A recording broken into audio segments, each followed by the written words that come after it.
to game 2, pass me. 1. 5, pass me. 4, pass me. 3, pass me. 5, pass me. 1, 2. When does it say ever been had?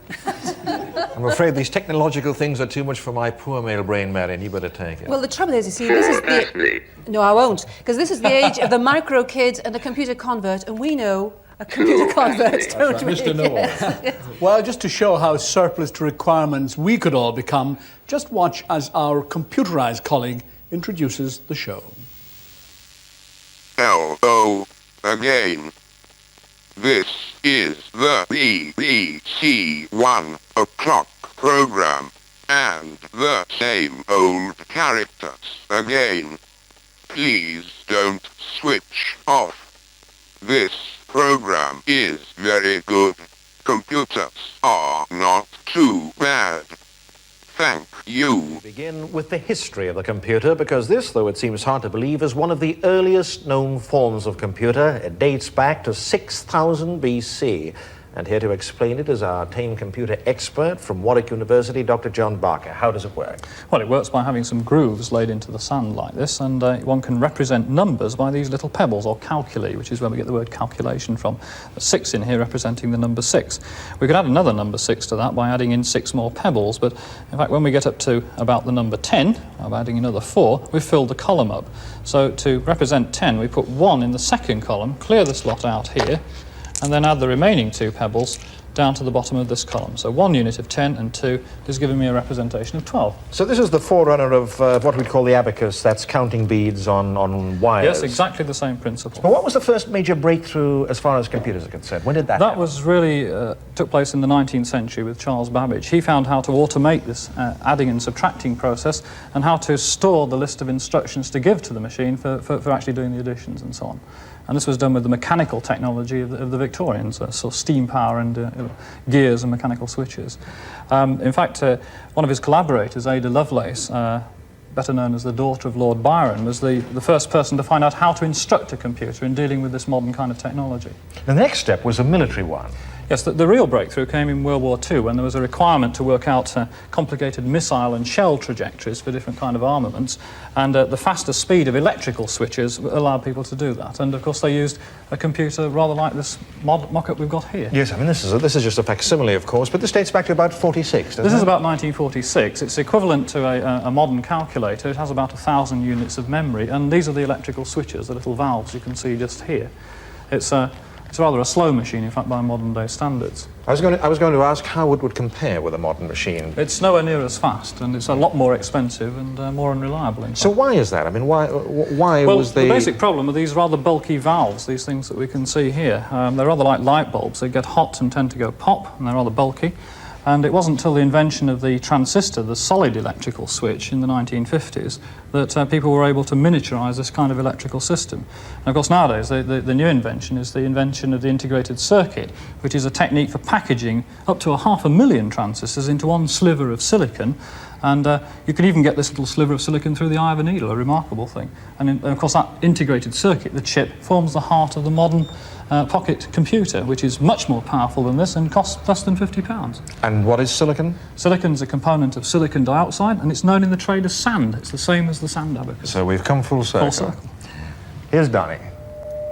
Well, full circle indeed. And one of the most satisfying things about the computer revolution is that a very great deal of the innovativeness of it comes from the British Isles. And you couldn't get anything more innovative and up-to-date than this. This is the Computers Lynx. Now, this is literally on the market today, as of today. It's a brand new British machine, very elaborate in its complexity and giving a great deal of potential. You can see the very high quality of the colour graphics that it gives on a monitor like this. On your domestic set, it could produce colour quality of that kind. Over there, we have the Sinclair, the ZX Spectrum, the one that really did set the computer world by the ears by its amazing intricacy. in a very small package indeed. There's an even smaller one than that without the raised keys, which sells for under £50. So the Sinclair really did set things by the ears. Over here we have the BBC computer, and this is just an example of the range of hardware that we'll be looking at today. The BBC computer, of course, was introduced by a major television series on BBC television just to show what it can do. Over here we have the Dragon inevitably coming from Wales, and is a very good example of the kind of home computer that will be selling by the tens of thousands over this Christmas. And finally we come to the New Brain. Now this is a business machine, remarkable memory, tiny though it is, as you can see it's very small indeed. It could memorize a large novel. 64K is its memory, 64,000 words of memory, and it will drive, again, a British computer like this driving a printer. Now this printer is the Walters, and if I just press it on, you see like this. Now that incredible noise there is the words being printed at the rate of 120 per second. Now just if you think that's the last word, have a look at this. This is what the Japanese have done. They've taken the computer, they've taken the screen, and they've taken the memory, and also the printer, and enclosed them all in a thing this size. It looks so incredibly tiny. And there it is. If I show it to you there, it looks like a very miniaturized electronic typewriter. It's got a full screen there, and over here it's got the printer. Over here it's got the memory in a micro cassette. And if I simply press the buttons, you can see it coming up, showing it, and printing out here. So this is exactly the kind of thing that the Japanese do, only they do it quicker, and they certainly do it very much smaller. Well, if all this technology is just too much for you, it's nice to know that man can get his own back in an entertaining way. Here, for instance, is Man Machine.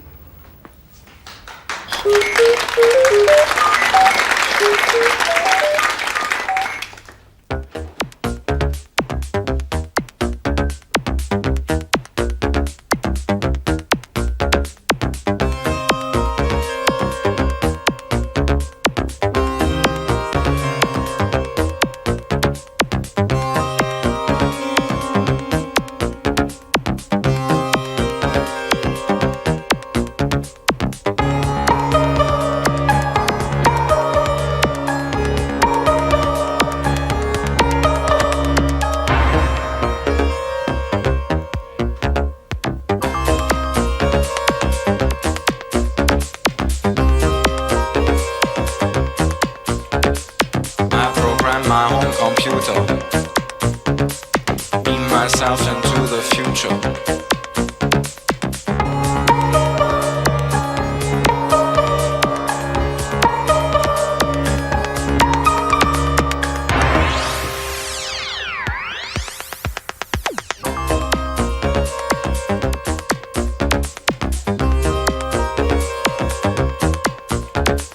I program my home computer,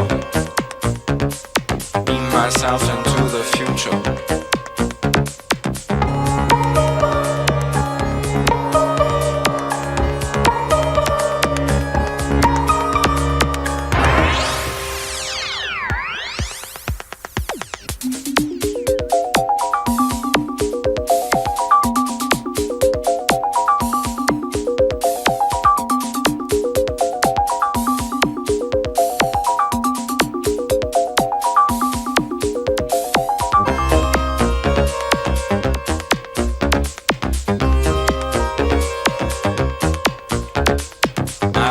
My home computer,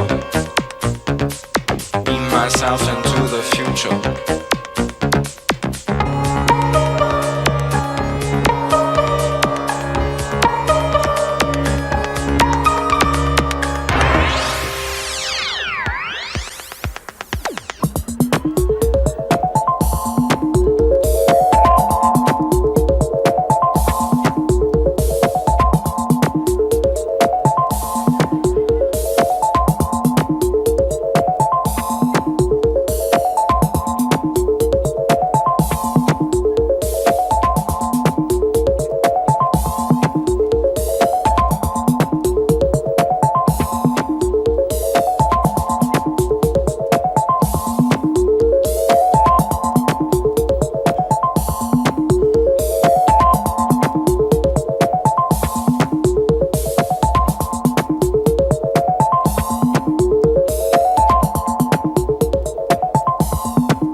Now for a piece of international consumer research into the world of home computers. And we have, representing Scotland, the Sinclair, representing England, the BBC Micro, and representing Wales, inevitably, the Dragon. Now let's first of all start by meeting Sue Ashcroft, who's a member of our staff here at Pebble Mill. Now Sue, you've had the Sinclair ZX Spectrum for what, 2 or 3 days? Yes, I've only had it for 2 or 3 days, and I had great difficulty. I know how to type, so I could look at the keyboard and I could find all the symbols. And with that, I had this instruction book, which was absolutely essential, that I went through with a fine-tooth comb, and in fact found great satisfaction when I'd done a sum on the computer. A simple sum. A simple sum on the computer. Then I tried to load a cassette game with my cassette recorder into the computer, and had a bit of difficulty there because the recorder wasn't particularly clean. All the equipment has to be in superb condition, otherwise it doesn't work at all. Anyway, I bought it in here, and I've now got my game on the computer. And are you white? No, unfortunately, I'm black, and You're black. I think I'm in a very difficult position. I think you've been able to play chess fairly easily on the computer. Well, I've learned to play chess in the last couple of years, like I've just learned to play with the computer in the last couple of days. But I must say, I would like a home computer because I think they're very useful, and I'd like one for a special reason, that I want the children to get involved with being able to look at the keyboard, understand about this new computer technology. And I think the Sinclair would be a very good machine to start with, because a Spectrum starts at about £125. To make sure that they're literate in the computer age. Absolutely, yes. Great. Sue, thanks very much indeed. Let's now move across to England's contender, and this is the BBC Micro. Now, Stan Treasurer, again, someone who works here at Pebble Mill, you've had a BBC Micro for a little longer than 2 or 3 days. It's a very complex machine, isn't it? It is indeed, Donny, and I have a small programme here to demonstrate a few of the things to come. Now, have you made up this programme yourself? Yes, indeed. I put this in only about 4 hours. So it's showing it's got games, control, remote, Econet, Giant, Acorn, all sorts of things. Now, this kind of colour that it's providing, you're able to key that in by your own programming. Indeed, we can have a look at data. It's at the end of the listing, and at the top here we have the Acorn, games, hobbies, remote. You can change the lettering to suit your own need. It's a very sophisticated machine, but it can come right down to basics for people at home to teach the children, even from 5-year-olds, how to do simple mathematics. Here we've got a simple sum. If we say 10 times 10 plus 2. So it's showing the sum of 10 plus 2 is 12, the difference between them is 8, the product is 20, the quotient is 5. Very, very quickly indeed. That's the kind of thing that can obviously fascinate youngsters. Again, Donny, it isn't at all difficult. One can list the programme, and at 340, it's just almost at the bottom of the screen, one can see input N1, which is the first number, input N2, which is the second number. The sum is the total of N1 plus N2. So it's very, very simple, but very easy. You've obviously been learning the language, which is basic. Yes, language. one of the first books to come out was the NEC, which is the National... Sorry. The NEC book. Yes, the National Extension College, which provided the very first introduction into basic computer programs. It's very easily written, very easy to follow. And I'm having great fun. No limit to the complexity of it. Stan, thank you very much indeed. You.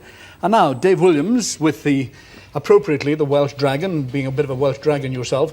Dave, what sort of things? You've had this Dragon for a little while, haven't you? I've had it about a month. The machine came out in August. It's the latest, or was, till today, the latest machine. It's got a very large memory, and for the price, it's good value. I've had it for a month. Now, I mean, my thing about it is that I'm not a person who's going to sit there for hours trying to write programs. I'm not interested in that. I want the thing to do things for me as quickly as possible. Therefore, I want to buy software that will do it for me. My criticism of Dragon is the fact that they haven't really backed up their sales with good, plentiful software. They've produced games, but I mean, games, people will buy them for Christmas, and by the beginning of January, they'll be fed up with them. Sure. A computer's there to do things for you, basically. That's the reason for it. So, I mean, I found, for example, that Tandy, who have a colour computer, have a lot of their software, which is what they call these things, which actually will work in the Dragon. But not all of it. Not all of it. Some of it has to be rewritten. But that's the fun of it. I mean, you can actually rewrite it. That's pretending to be a computer programmer. Now, as a computer programmer, you've done something really quite remarkable here, because you book all the showbiz acts onto this show, and you've got to have quick access to know exactly what the telephone number, who the agent, where they can be obtained. Yep. And you put all that onto the computer. Yes, I mean, I bought a module that will do this, and I've put a lot of the information in. There's 340 odd files in there. I mean, for example, part of the thing I need to do, I want to know what male singers are available to me. So I ask the computer, and I can, I enter this, put the field there, which is there, 5. I put MS, male singers, and the computer will now find all the male singers that we have on the file. And there are 67 entries. And we can just go through them by name and find them. At astounding speed. There they are. Now, you've taken the telephone numbers off. I hasten to add, the telephone numbers are not the genuine numbers, so if anybody is thinking that they won't find if they try those numbers, a lot of them won't work. So there they are, all these names, and there John it Hanson. Is. That's it. Excellent. David, thank you very much indeed. You're obviously putting this to a very practical application. Well, that's what I think, that's what it's there for. I mean, as far as I'm concerned, it's got to work for me. Right, thanks, David. Well, so far we've looked at the hardware of the computer industry. Now we look at the software. That's the stuff you feed into your computer once you've got it. Now, if you're using one in the home, this is the kind of thing you'd probably want in your program library. It's a tape by that international food wizard and epicure, Robert Carrier. Here to explain it is the man himself. How does it work? Oh, it works very easily, and it's great fun. The reason I did it is because I used to have cookery cards, and I used to use it like a computer does. And in which I'd say when I had what guests, and I would have these particular recipes, and perhaps I'd take these cards and I would shop with them. I'd have 3 for fish in my pocket. The computer does all this for us, which I find fantastic. I've done 30 first courses, 30 main courses, 30 vegetables, 30 desserts, 20 wines, and then just to show you how the guest list works, I've typed in 16 of my own personal friends that were on my program, Food, Wine and Friends. Now, do all the dishes complement each other, and are the wines the right wines for those particular menus? Well, that's the important thing. No series of dishes can complement each other perfectly, because maybe it doesn't fit your budget, maybe it doesn't fit the kind of person you're entertaining. If it's the boss, obviously you want to pull out the stops. If it's your guest girlfriend, your best girlfriend, you want to do something a little more sexy and a little more wonderful and wild. But it does have a series of recipes. Shall I show you? Yes, please. Series of menus. Okay, select from the planner, and we're going to do number 1 and return. Do you see how easy it is? And there's our first recipe. Now we have Fifine's piperade. Fifine's a great friend of mine from the south of France. This is the way she makes her piperade as a first course. Then we're going to have Old English chicken pie.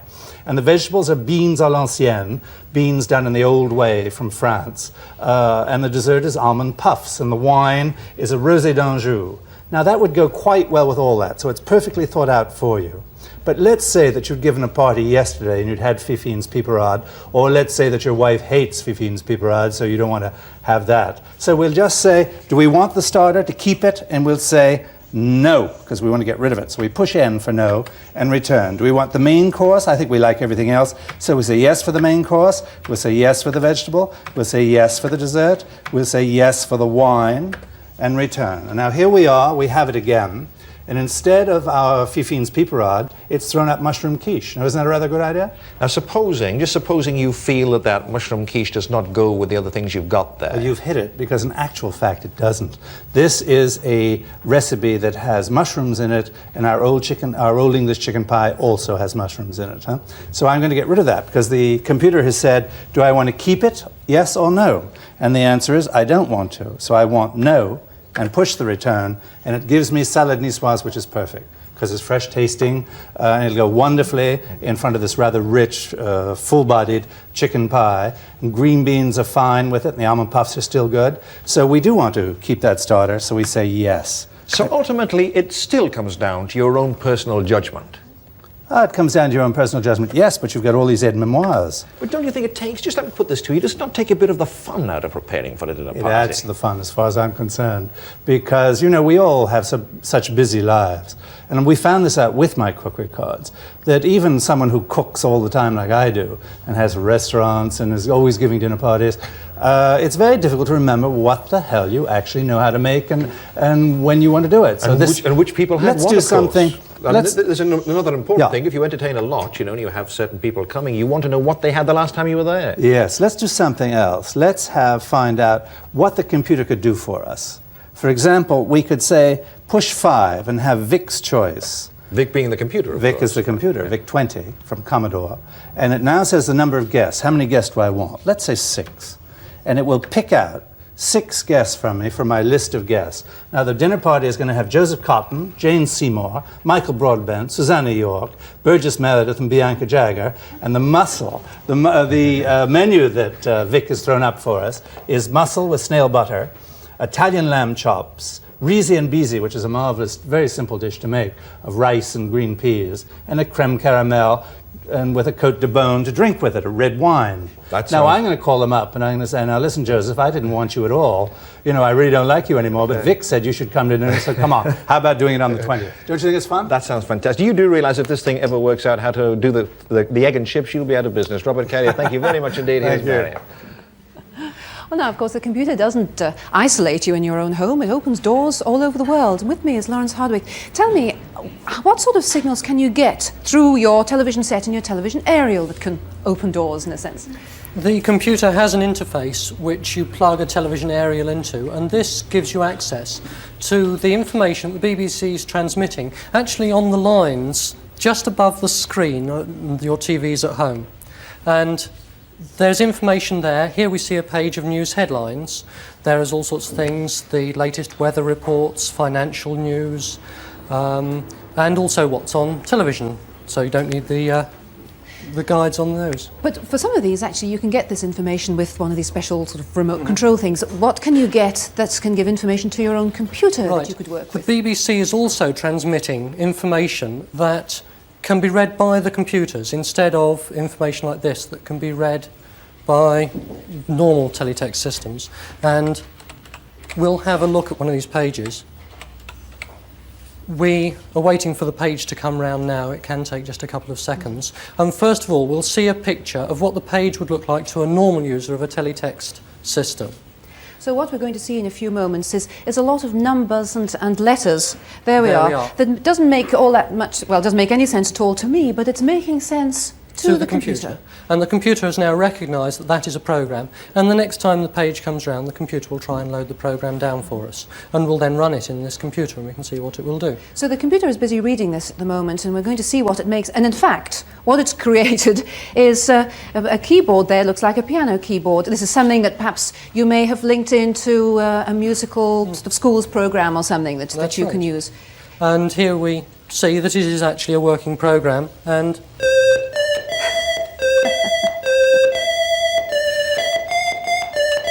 so there we are. It's very versatile, isn't it? It works very well, but this is all, as I said, information that's come down through the television aerial, but you can also get information via the phone, can't you? That's right. And could you switch through to us how you actually do that? Because we're going to be joined now by Bob Denton.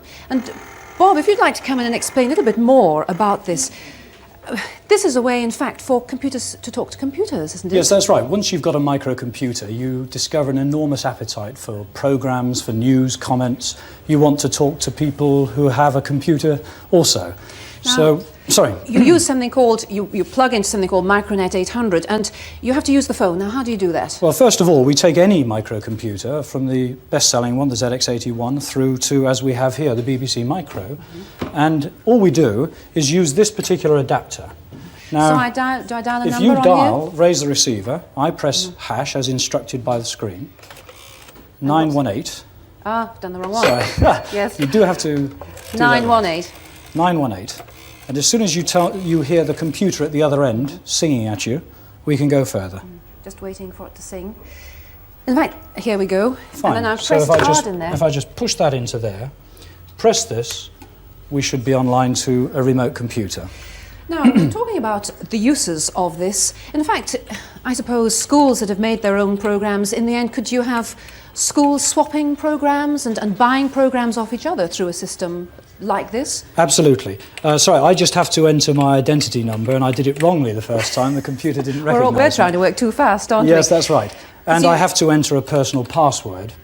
Which none of these numbers are coming up on here to keep it secret, I suppose. Absolutely. I'm sorry, again, I've hit the wrong key there. So if I just very quickly do that correctly. It's still refusing me. I'm sorry. This is the first law of computers, which is that if there's anything that you have to do on live television cameras, I'm afraid it goes wrong. But if I just enter that correctly now, finally. Yes, there we are. We're now into the system properly. Yes. Sorry about that. And how does it go on from here? Because there are a number of steps, aren't there? Well, fine. We can go through to our database, and on the database there are free software. There's a space for schools to be able to trade software, so if they come up with a new routine which is interesting, they can pass it around amongst each other. There has not been that sort of distribution method. If I simply show you the sort of things that we can do for micro users, first of all, this is the main index, and if we go to the home area, you can see that the sort of information that we have is coming much more quickly than you had with the teletext. Obviously, we have something like 200,000 pages of information here, and they're coming at you very much quicker because we have the power of a computer at the other end. We're not just taking it off of the television. It goes on a long way from here. There's lots of information there. How much would it cost me, a user, to have something like this? Surely I've got to, I mean, if I've only paid £40 or so for a small computer, yes. I don't want to pay a lot for all this. Is it going to cost me? Well, this service is going live in January, and the first 10,000 people will be able to acquire their adapter for £49. So that is the joining fee to the service. They need this. As you can see, we can work with a range of different microcomputers. And as we have the BBC micro here, if I just enter that, we will go through to that. I seem to have lost it. Don't worry about that, because I think we've already got an idea just how much information you can get from a system like this, keying into lots of different computers and programs. And I think to take that a stage further, we've got Donny. Yes, thanks, Marion. One aspect of the technological revolution, that is the computer age that will be upon us very soon indeed, is electronic banking through a computer terminal in your own home. And the pioneers of this remarkable experiment are the Nottingham Building Society, whose managing director is with me now, John Webster, and the Bank of Scotland. John, could you first of all set in context what we're doing today? It's a bit of a television first, isn't it? Yes, it is in fact, Donny. This little terminal here is the sort of thing that, as from January, will be going into people's homes. And by the end of this year, there'll be tens of thousands of these out, we rather hope. And what you can do, and it really is quite amazing, is, amongst other things, send messages to each other. And I actually sent you one to Pebble Mill from my home at 7:30 this morning, if you want to see it. And you could imagine I'd sent this in from my home, and you could be getting it in your home. And what that tells you is that you're going to see a piece of history being made today. Because nowhere... You're seeing history being made today, the first live connection of a customer to a building society and bank computer complex. Yes, it's never been done live anywhere in the world. The technology is now working for us, and I'm going to show you how I might do that, if I just may do so. Imagine you might be in your home at 6 o'clock on a Sunday evening now, and you feel you want to check your bank or building society account. You can go through a series of things such as this. You can also teleshop, buy things from your home and pay for them, enter competitions and so on. But we said we'd have a look at our account, so we go through a series of security codes, which I've abbreviated and put in advance, but these are very high-level securities to ensure that nobody but you can have a look at your account. And then I press a button, and there on a Saturday evening or Christmas Day is my account with the Building Society. It shows £2 million actually in the account. You're doing well, aren't you? Which is because it's a simulated one. I must say that our computer man, when he set that up, assured me that it really couldn't be operated properly, but we've noticed his calls have been coming in from South America. Now, you could literally write an electronic cheque as well. I mean, deduct amount from that amount of money and pay it to the gas board. Oh yes, you can pay your gas bills, electricity bills, the whole lot. That's from January, yes. And over here, just on another set, it's exactly the same technology. We can book holidays. Now, we've set this up to be reasonably quick to do. There's the tour operator, W.H. Smith, the brochure page number, the number of adults, the number of children, the airport we're leaving from, the departure date, and so on. Everything is there, ready to go. We've even put in our own telephone number. What do I do now? Well, bear in mind, you've done this from a brochure maybe on Christmas Eve. You can now just press 1, which it tells you to press to send, and then the hash, and now it tells you straight away that somewhere somebody is working now to book your holiday for you and confirm it back to you. They'll phone me back and say, holiday confirmed. Yes, and eventually tell you automatically on the screen, debit your bank account and you've paid for it as well. John, that's absolutely fantastic. Thank you very much indeed. Well, another aspect of this that really is going to change, and that is if you're looking for, let's say, a holiday operator and you've got to go through even if you do let your fingers do the walking, you can have an awful lot of frustration looking through a telephone directory like this. So let's get rid of that because we have no more need of it, because from very soon we will be having things like this in our homes, and this is in fact an electronic telephone directory. Now, Roy Bright, you're introducing this throughout France in a very short space of time. Pretty well every French home will have something like this. Yeah, everyone with a telephone will be supplied with one of these terminals, free of charge, I should add, in place of those printed directories we just saw. Free of charge? Free of charge. Now, show me what it can do. Well, white or yellow page. Let's say we want to look up garage. Yeah. So you just dial in the word garage? Right, then we need to put in a town just to give it a clue as to what we're doing.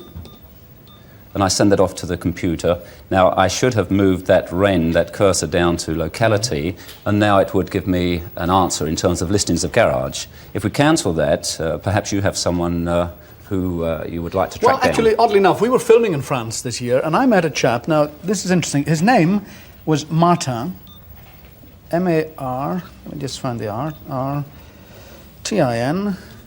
Now, I cannot for the life of me remember what his first name was, but I do remember one or two things about him. I remember that it was in Rennes. Now, we've got to go back to the beginning because we tried to put a name of a person in a professional heading. So if we bring the cursor up here and put in key Martin, yes.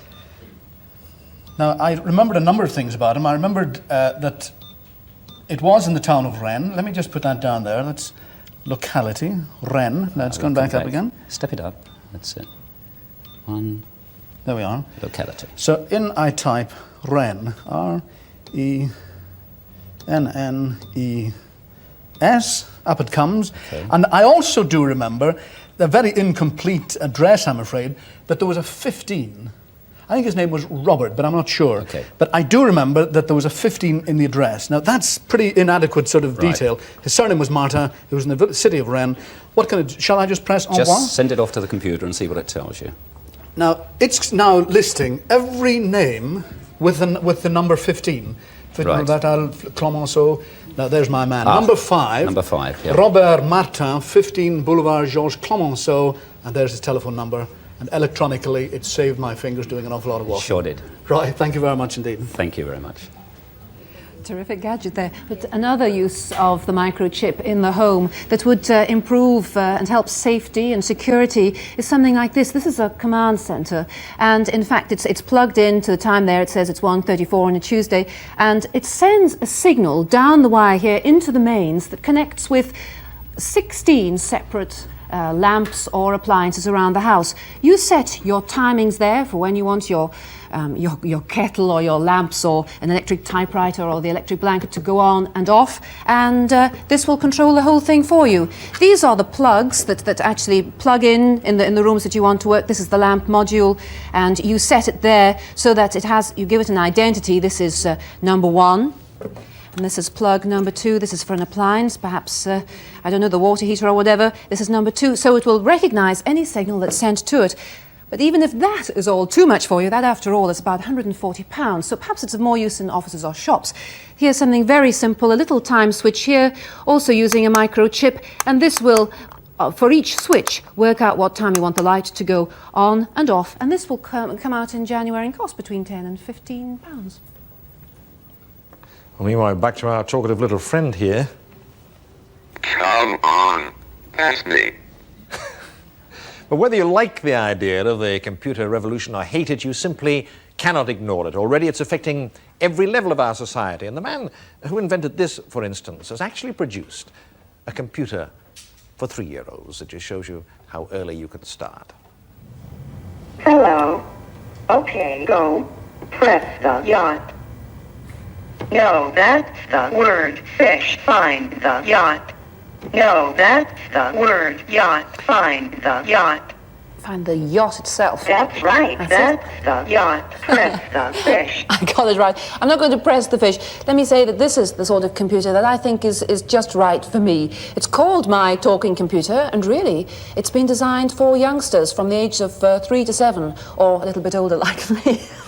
Berg Pullman, you're the Director of Engineering of the British company, I'm glad to say, that's developed this. But tell me more about it. What does it actually do for children? Well, we see this as a child's first computer.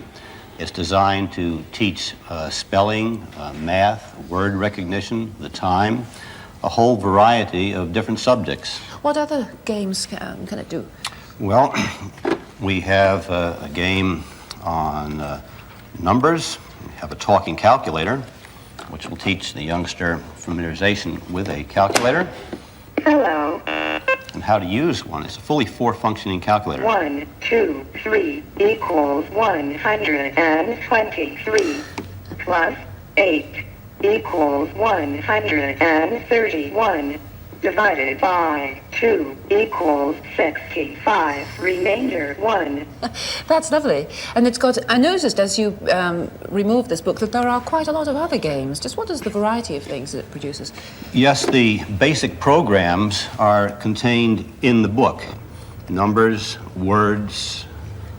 Yes, this is the sort you just press different. There are all sorts of questions to do with the numbers or the little fish. That's there. right. Another keyboard Learning here. the alphabet. Yeah, the more faces. Picture and word association. Yes, we've had Same this thing one. that we have there. And so on, and then even a little blackboard.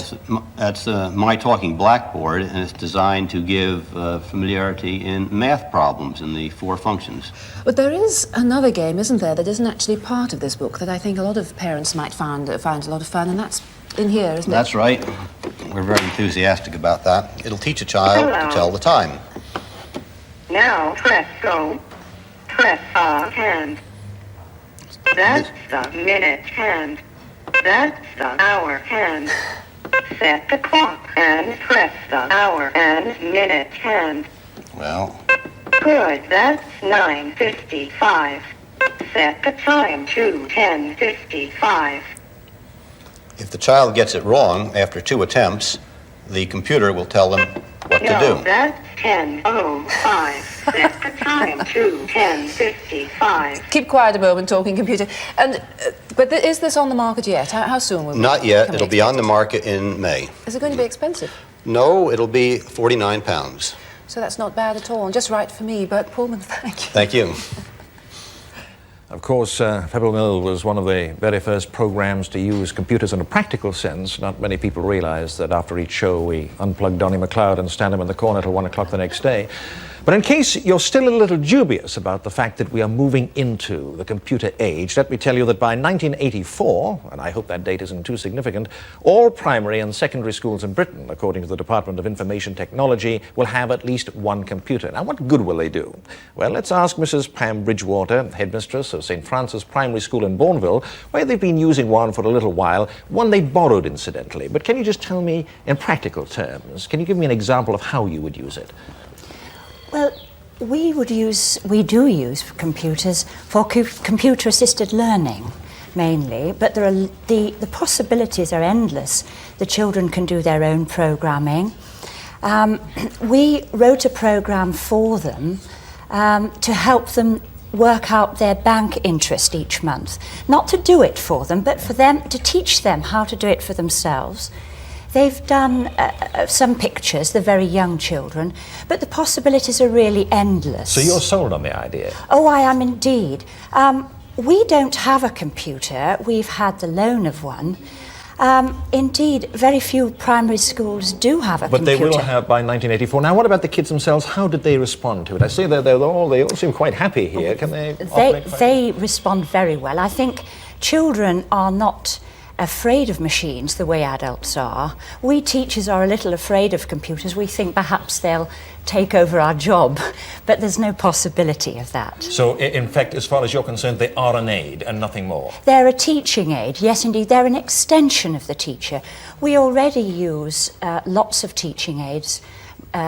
we use tape recorders and language masters and listening units and so on. And you see this as another one? I do indeed, Well, yes. Kate Bennett from Birmingham is in fact studying computers for A-levels, but at the same time you are doing the programs for St. Francis School. That's right. Kate, now just tell me how you go about doing that. Well, I've been working in connection with Mrs. Bridgewater because you have to find out exactly what they are requiring, and I've been interviewing the teachers there, and it's very much at the preliminary stages. So no matter how sort of impersonal the computer seems, you still have to come down to a personal level That's initially, right. do you? Yes. Yeah. Go on, and then so you talk to them and you find out what they're going to be doing, and then what happens after That's right. Then you have to start constructing your program using a flow chart, which you go step by step. And a flow chart, just explain to me what a flow chart is. Well, say if you're going to boil a kettle, the flow chart would read, fill the kettle. The next stage would be plug the kettle in, boil the kettle. I see, yes. Yeah. And that is expanded into computer statements, into the actual program. Yeah. This was interesting. I think something Marion brought up earlier there. Once this thing really gets underway, you could get schools working out their own programs and then either selling them to other schools or actually, interchanging them, swapping them around, which would be a tremendous step forward, wouldn't it? I think you've got to be very careful that programs are well made, carefully thought out, and by the teachers and by people who are educationalists, because there are some very poor programs coming onto the market. We shall go very carefully with Kate. So that could be a danger, in that fact, could Pam, be indeed. because people tend to take what the computer says as being gospel. That's right. Yes, I see. Yes. Well, let me just turn at this point to Dr. John Barker, whom we met at the start of the show, and let me ask your reaction first of all to the use of the computers in the education world. Well, I think the astonishing thing is the pace in which they're being implemented in schools. It's horrifying if you're in a university, for instance, and thinking that we've got 6- and 10-year-olds who probably know as much as some of our first-year undergraduate students. What do we do in the well, possibly. I think what it's encouraging people is to get over their fear of machines, first of all, and secondly, it's acquainting them to the fact that there will be very much more powerful personal computers around in the future. I would anticipate, for instance, that say in about 10 years' time, that the children who are growing up now in primary schools will be handling really intelligent machines, which will be dealing with much more complex problems, but which are not being programmed in the language like BASIC that we've been seeing, but much more in a language like English. And this is very important that we have people into this area, because the majority of users in the country will not have time or the energies to be able to learn computer programming as such. And the developments in hardware and software nowadays are aimed towards providing people with the capability of coping in a simpler way with the machines. So it's this generation of children who will be part of that development, and so it's vitally important to do it. I'll tell you one thing that slightly worries me. I mean, look at the kids here. They really seem absolutely at home there. And as Pam herself said, she said, that they've taken to it like ducks to water. Yes. Donnie McLeod mentioned to me earlier that his children, for example, are way ahead on technology of anything that he can possibly conceive of. Is there a danger? Is there a danger that the children will become so attuned to computers that we will miss out on the basic fundamentals of education, essential things?